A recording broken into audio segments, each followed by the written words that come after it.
¿Puede una empresa volverse tan poderosa que destruya un país entero? Tan poderosa que envenene la tierra del país, sus campos, su agua potable, literalmente todo. Conscientemente convierte a miles, incluso millones de personas, en pacientes de cáncer. Y luego, esa empresa utiliza su poder para aplastar cualquier voz alzada en su contra con toda su fuerza, incluso si requiere el uso del ejército. La empresa cuenta con el respaldo de las familias reales más grandes del mundo y encubre todos sus pecados con dinero y propaganda mediática, porque si todo lo que hizo saliera a la luz, el mundo entero se estremecería. Pero ha llegado el momento de exponer esta historia. En el video de hoy, les vamos a contar sobre una empresa que sacrificó las vidas de miles de personas por su propio beneficio.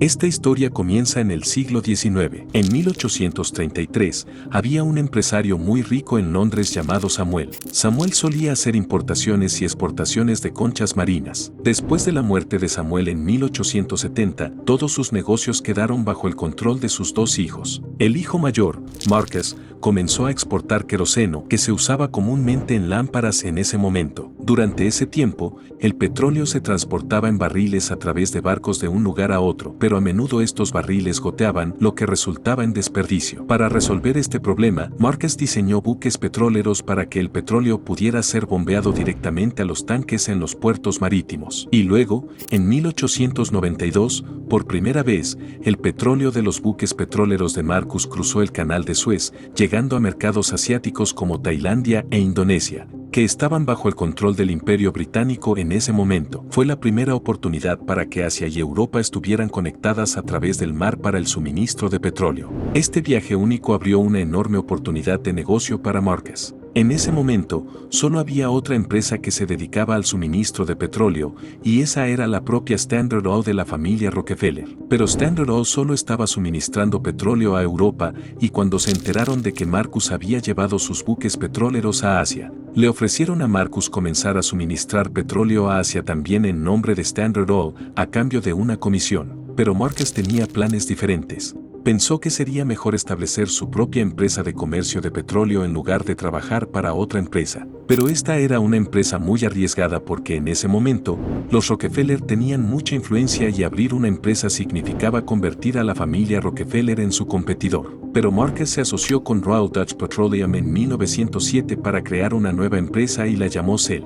Desafiar a Standard Oil no fue una tarea fácil, pero gracias a una demanda muy alta de petróleo en ese momento, Shell rápidamente se convirtió en una de las principales empresas proveedoras de petróleo del mundo. Incluso durante la Primera Guerra Mundial, Shell fue el mayor proveedor de petróleo del ejército británico. De hecho, algunos documentos sugieren que si Shell no hubiera existido, es posible que los aliados no hubieran podido derrotar a los alemanes. Después de la Primera Guerra Mundial, dos cosas quedaron claras. Primero, el petróleo se había convertido en el recurso más importante del siglo XX. Quien controlara el suministro de petróleo gobernaría el mundo. Y en segundo lugar, Shell había superado a Standard Oil para convertirse en la compañía petrolera más grande del mundo. Pero el mayor problema con el petróleo es que no se puede aumentar su suministro o producción a voluntad, porque las reservas de petróleo están limitadas a ciertos países y, en segundo lugar, extraerlo y refinarlo es bastante costoso. Además, los países con reservas de petróleo tienden a proteger sus recursos naturales. Por eso, Marcus ideó una solución en su mente: encontrar un país con reservas significativas de petróleo. Debería ser bastante pobre y debería haber cierto nivel de corrupción. Todas estas condiciones se cumplieron en un país ubicado al oeste de África, el rico en recursos Nigeria. Las reservas de petróleo y gas natural más grandes de todo el continente africano están en Nigeria. Aprovechando esta oportunidad, Shell estableció su empresa en Nigeria en la década de 1940, y luego, atraída por los abundantes recursos naturales del país, cayó en la tentación del beneficio y el poder.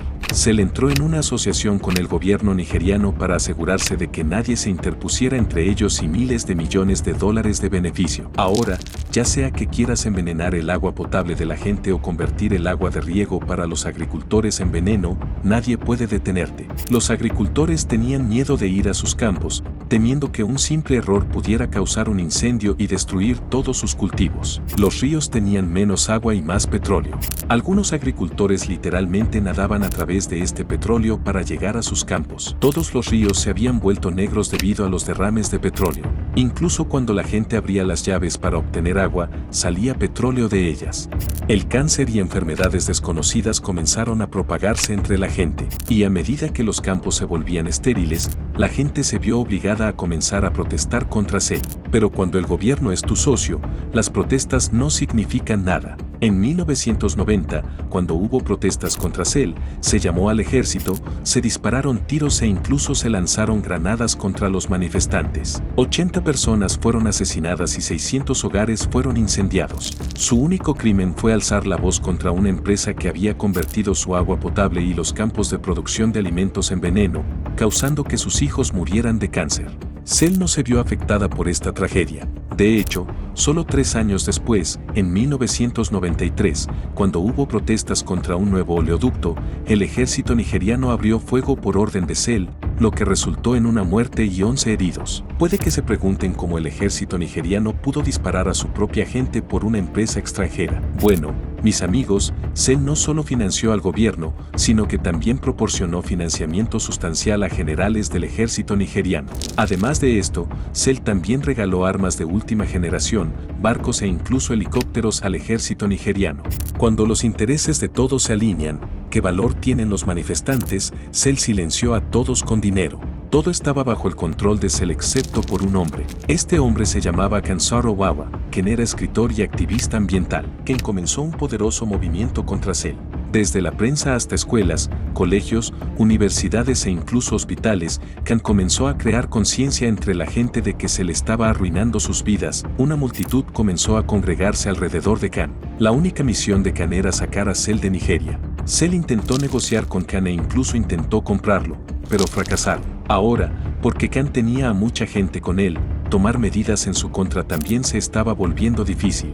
Khan y sus camaradas comenzaron a interrumpir las operaciones de Shell, bloqueaban los caminos para detener los camiones que transportaban petróleo. Los ingenieros que trabajaban en la planta eran intimidados y amenazados para que abandonaran Nigeria y regresaran a sus propios países. Y por primera vez en la historia, las operaciones de Shell comenzaron a verse afectadas. Shell quedó impactado. Un hombre se había convertido en su mayor obstáculo y quitarlo requería un plan muy inteligente. La gente de Shell se sentó con oficiales de inteligencia nigerianos y idearon un plan para eliminar a Khan de su camino. 4 semanas después, 4 jefes locales del pueblo de Khan fueron brutalmente asesinados, y Khan y sus camaradas fueron culpados por ello, incluso aunque Khan ni siquiera estaba en el pueblo el día del asesinato. Algunas personas del pueblo de Khan fueron sobornadas para proporcionar testimonios falsos, y luego, justo un año después, en 1995, Khan y sus 9 camaradas fueron ahorcados. El mensaje fue muy claro: cualquiera que se oponga a Shell enfrentará este mismo destino. Las familias de estos 9 individuos presentaron un caso contra Shell en los Países Bajos,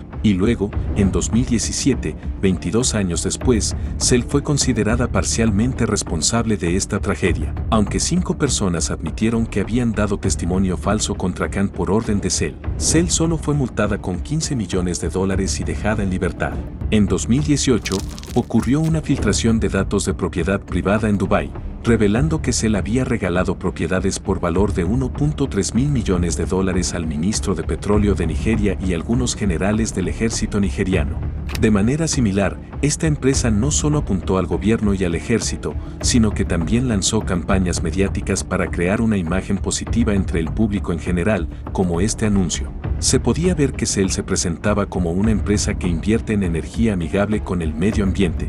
De manera similar, en diciembre de 2011, 40.000 barriles se derramaron en el río Níger y este río se volvió literalmente negro. Todos los peces en el río murieron, los campos circundantes fueron destruidos y la gente ni siquiera tenía una gota de agua potable limpia. A cambio, Shell simplemente dijo que estos derrames de barriles no eran culpa de Shell sino de los trabajadores del petróleo nigeriano. En 2017, se publicó un estudio que revelaba que los bebés que vivían dentro de un radio de 10 kilómetros del río Níger tenían un 50% de probabilidad de morir en su primer mes, e incluso si sobrevivían, tenían un 40% de probabilidad de estar física y mentalmente discapacitados. Después de todos estos incidentes, la ira y el resentimiento contra Cell han aumentado significativamente entre los nigerianos. Ahora muchos grupos están luchando contra Cell y el gobierno nigeriano con armas. Una situación similar a la guerra civil ha surgido en Nigeria y la razón de ello es solo una empresa.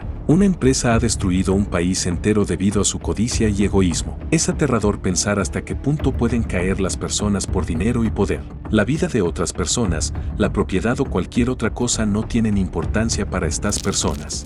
Hay muchos secretos de este tipo que necesitamos descubrir en los próximos videos. Hay muchos crímenes de este tipo y muchas personas cuyos crímenes necesitan ser expuestos. ¿Cuáles son tus pensamientos sobre este tema? Asegúrate de compartirlos en los comentarios abajo. Si te gustó el video de hoy, por favor dale me gusta y suscríbete al canal. Nos vemos en el próximo video con otro tema interesante. Cuídate.